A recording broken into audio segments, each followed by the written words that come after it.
Hello दोस्तों, welcome to polity पाठशाला channel. और आज का हमारा टॉपिक होने वाला है अनुदारवाद या फिर रूढ़िवाद पार्ट 3। और इससे पहले हम इसके फर्स्ट और सेकंड दो पार्ट पढ़ चुके हैं।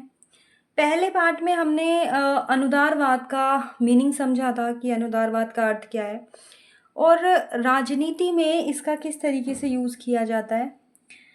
उसके बाद इसकी कुछ प्रमुख मान्यताएं क्या हैं जो बहुत ही इम्पॉर्टेंट है एग्ज़ाम पॉइंट ऑफ व्यू से। और सेकंड थिंग कि रूढ़िवाद को समझने के लिए आपको इसकी मान्यताएं अगर आप पढ़ेंगे तो आपको बहुत अच्छे तरीके से इसका कॉन्सेप्ट समझ में आ जाएगा।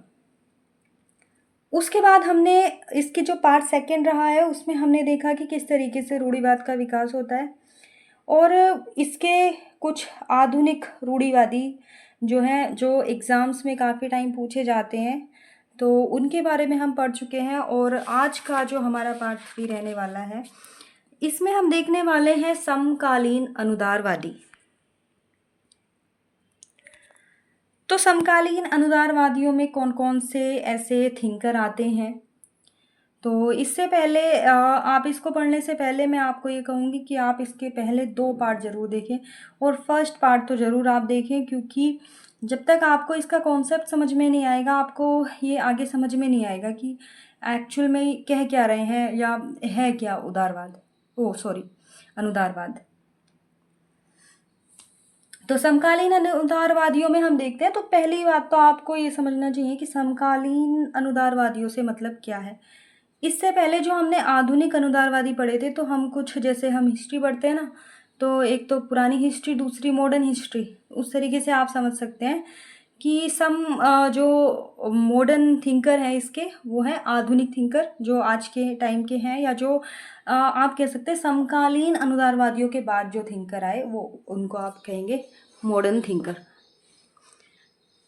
तो यहाँ पे समकालीन का मतलब क्या होता है, उस काल में जब ये रूढ़िवाद का उदय हुआ या रूढ़िवाद जब स्टार्टिंग में जब ये स्प्रेड हुआ फैला तो उस टाइम के जो समकालीन उस टाइम के समान, समकालीन का मतलब होता है उस काल के टाइम पे जब वो घटना हो रही थी तो उस टाइम पे जो लोग थे जो थिंकर थे उनके बारे में उनको कहते हैं समकालीन थिंकर या और हम पढ़ रहे हैं यहाँ पे समकालीन अनुदारवादी।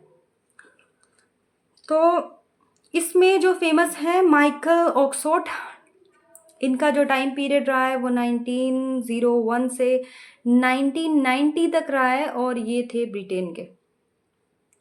सेकंड है फ्रेडरिक वॉन हेयक 1899 से 1992, ये ऑस्ट्रिया से रहे हैं। और थर्ड है रॉबर्ट नोजिक 1938 से 2002, यूएसए से रहे हैं। और इसके बाद फोर्थ इरविंग क्रिस्टल, ये 1920 से 2009 और 2009 से ये भी यूएसए से हैं। तो दो थिंकर हैं नोजिक एंड क्रिस्टल जो कि यूएसए से रहे हैं।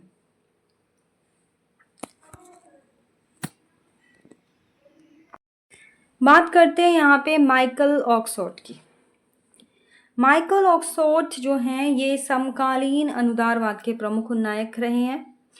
ऑक्सफोर्ड क्या है, ऑक्सफोर्ड यूनिवर्सिटी। ऑक्सफोर्ड के अनुसार राजनीति ऐसी गतिविधि है जिसमें समाज की प्रचलित प्रथाओं की निकट जानकारी प्राप्त करके उनका अनुसरण किया जाता है। इनके अनुसार राजनीतिक गतिविधियों का उद्देश्य राज्य की नाव को गतिमान रखना है, धन संपदा बढ़ाना या आर्थिक समृद्धि लाना नहीं।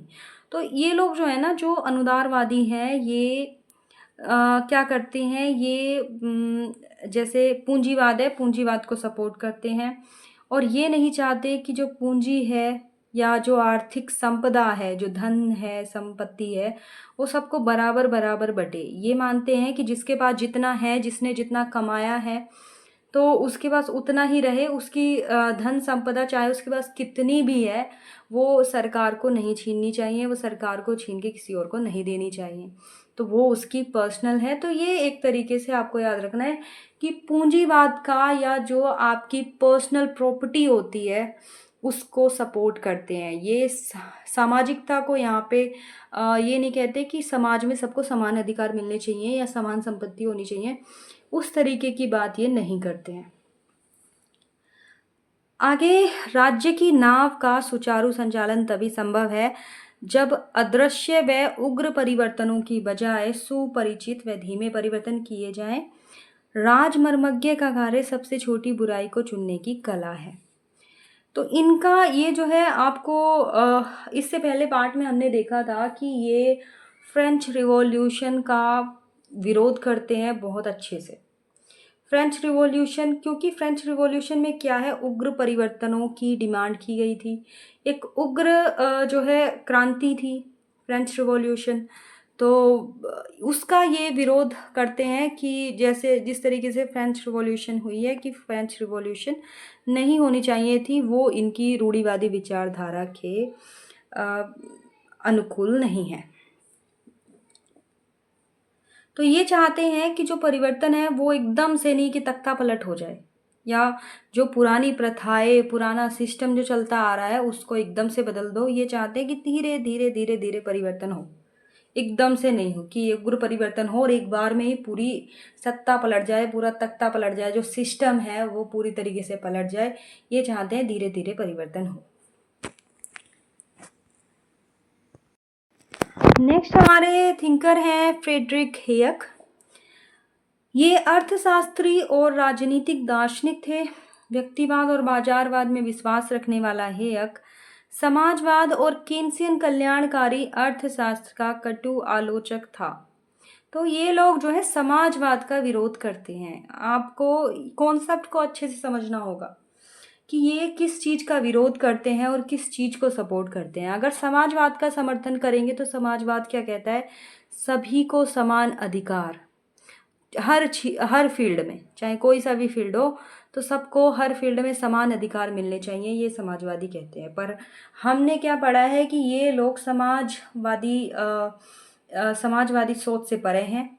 ये चाहते हैं कि जैसी जो व्यवस्था चलती आ रही है वैसी बनी रहे, और समाजवाद क्या कहेगा कि जो भी ऊंच नीच की भावना है, जो भी फाइनेंशियल कंडीशन है, उसमें इक्वालिटी हो। तो ये तो समाजवाद इक्वालिटी की बात करता है, लेकिन ये इक्वालिटी के विरोधी हैं। इसके बाद इनकी कुछ फेमस बुक हैं जो एग्ज़ाम पॉइंट ऑफ व्यू से बहुत ही इम्पोर्टेंट है आपके लिए। और जितने भी हम थिंकर्स पढ़ते हैं उनकी बुक्स बहुत इम्पोर्टेंट होती हैं अगर हम एग्ज़ाम की बात करें तो इनकी book the road to serfdom 1944, the constitution of liberty 1960 and law legislation and liberty 1976। तो ये इनकी कुछ बुक हैं जो आपको याद रखनी है, और थोड़ा सा कॉन्सेप्ट आप इनका याद रख सकते हैं कि फ्रेडरिक हेयक कौन है। एक अर्थशास्त्री है, बाजारवाद में विश्वास रखते हैं, समाजवाद के विरोधी हैं, और केन्सियन कल्याणकारी अर्थशास्त्र के कटु आलोचक और समाजवाद के विरोधी, और इनकी बुक्स आप याद रख सकते हैं। तो इतना काफ़ी है इनके लिए। और नेक्स्ट हमारे थिंकर हैं रॉबर्ट नोजिक।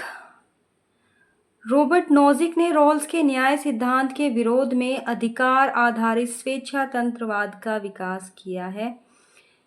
ये जो है न्यूनतम सरकार, न्यूनतम राज्य और न्यूनतम कराधान के समर्थक हैं।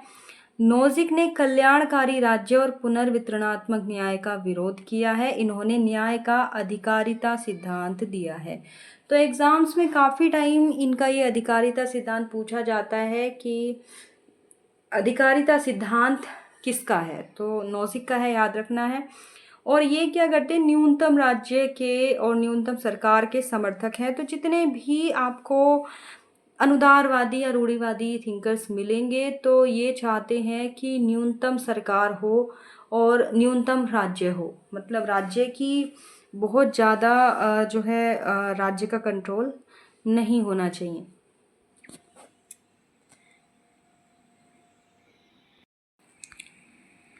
नेक्स्ट हमारे यहाँ पे थिंकर हैं इरविंग क्रिस्टल।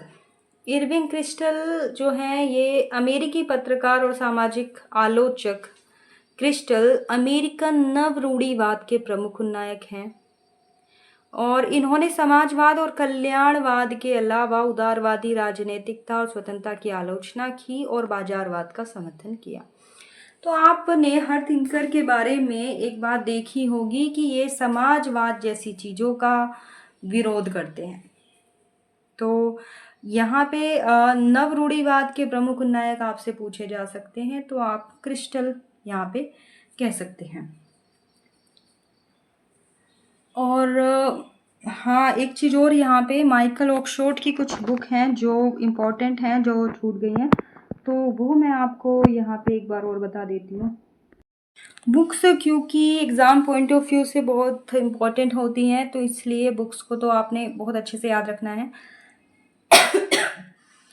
तो ओन ह्यूमन कंडक्ट 1975, और सेकंड है रेशनलिज्म इन पॉलिटिक्स 1960।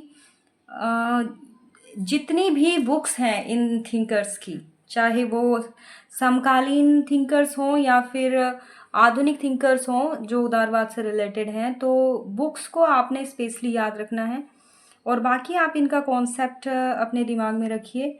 तो ये एग्ज़ाम पॉइंट ऑफ व्यू से दोनों ही चीज़ें बहुत इम्पॉर्टेंट हैं। तो नवरूढ़िवादी में हमने पढ़ा था इरविंग क्रिस्टल को, थोड़ा सा हम नवरूढ़िवाद को भी देख लेते हैं कि क्या है, कब आया। 1970 के दशक में, अगर हम नवरूढ़िवाद की बात कर रहे हैं यहाँ पे, तो 1970 के दशक में यूएसए में नवरूढ़िवाद की लहर शुरू हुई। तो अगर क्वेश्चन पूछ लिया जाए कि नवरूढ़िवाद कब आया, तो 1970 में, और स्पेशली कहाँ पे आया, यूएसए में। नवरूढ़िवादी यूएसए में अश्वेतों और महिलाओं के कल्याण के लिए उठाए गए प्रगतिशील कदमों के विरोधी थे।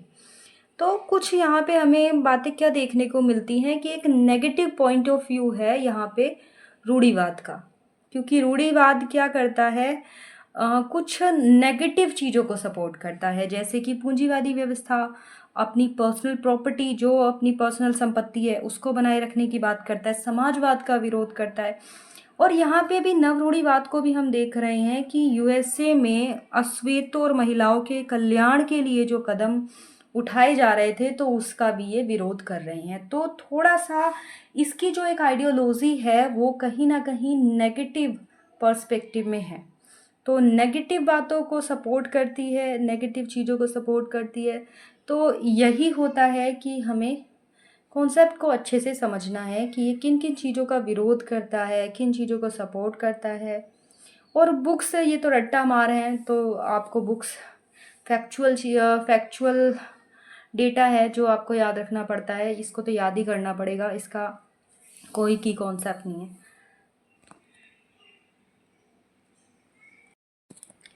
तो आज की वीडियो में बस इतना ही, और मे बी इसके बाद इसकी एक वीडियो और मुझे बनानी पड़े। तो जो भी फैक्ट रह गए हैं या जो भी कुछ और इम्पॉर्टेंट है एग्ज़ाम पॉइंट ऑफ व्यू से, तो वो मैं ट्राई करूँगी कि अगली वीडियो में मैं इसको फाइनली कंप्लीट करा दूँ। तो अगर आपको कुछ ना समझ में आया हो तो आप नीचे कमेंट कर सकते हैं, और अगर वीडियो अच्छी लगे तो आप इसको लाइक कर सकते हैं। So thank you, thanks for watching.